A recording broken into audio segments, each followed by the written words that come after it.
Olá, meu nome é Dirce Valtric do Amarante, eu sou professora da Universidade Federal de Santa Catarina, do programa de pós-graduação em Estudos da Tradução e do curso de Artes Cênicas, sou também tradutora e ensaísta. O poema que eu vou ler hoje para vocês, e que eu traduzi no livro Viagem numa Peneira, que saiu pela editora Iluminuras em 2011, é um poema intitulado A Coruja e a Gatinha, é um poema de Edward Lear, que é um escritor inglês, considerado um dos pais do nonsense vitoriano. Ele foi conterrâneo e contemporâneo de Lewis Carroll, autor de Alice no País das Maravilhas. Eu escolhi esse poema especificamente porque ele traz, tanto para a tradução quanto para a compreensão geral, algumas situações bastante interessantes. Foi o primeiro poema longo de Edward Lear.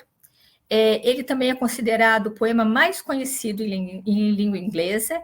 Ele foi musicado pelo Stravinsky, aqui no Brasil foi musicado na tradução do Augusto de Campos, pela Adriana Calcanhoto. E ele tem uma especificidade que ele traz uma palavra que o Lear usa em outros poemas seus, que é a palavra que ele inventou, runcible.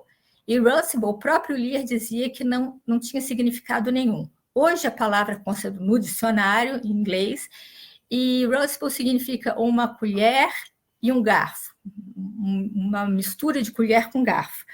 Essa palavra aparece no verso, num dos versos do poema, que diz "Which they ate with a runcible spoon". Mas esse runcible se repete em outros versos e não significa realmente, não tem nada a ver com colher nem com garfo, enfim. E esse poema também tem muito a ver com a vida do próprio Lear. O Lear, ele teve uma relação com um amigo dele, com um homem, e também era apaixonado por uma mulher com quem ele queria casar e constituir uma família. E, segundo os estudiosos, esse poema é de certa forma, autobiográfico e traria essa complexa relação que ele tinha, que não sabia se ele gostava de homens ou de mulheres. A gente sabe que isso em 1800 e tanto era bastante complicado. E no poema, que se chama The Owl and the Pussycat, nem o gato, nem a gatinha, nem a coruja, elas têm sexo definido. Então, eu traduzi por a coruja e a gatinha, porque aí eu deixo os dois, digamos assim, com um sexo único, que é o sexo feminino. E esse poema é ilustrado, né? E nas ilustrações, ora a coruja e ora a gatinha assumem o papel feminino e masculino nas ilustrações, né?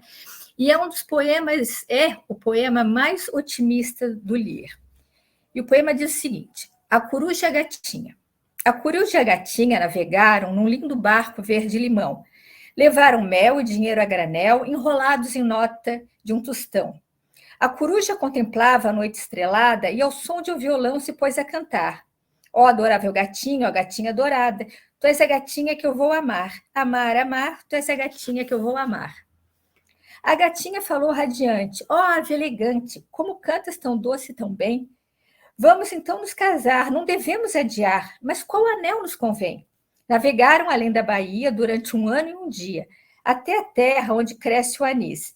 E lá na floresta, um porco-xinó fazia cesta com um anel na ponta do nariz. Nariz, nariz, com um anel na ponta do nariz. Meu porco de coração, venderias por um tostão o seu anel? Disse o porquinho, venderia. Eles o levaram e no outro dia se casaram, numa colina onde o peru vivia.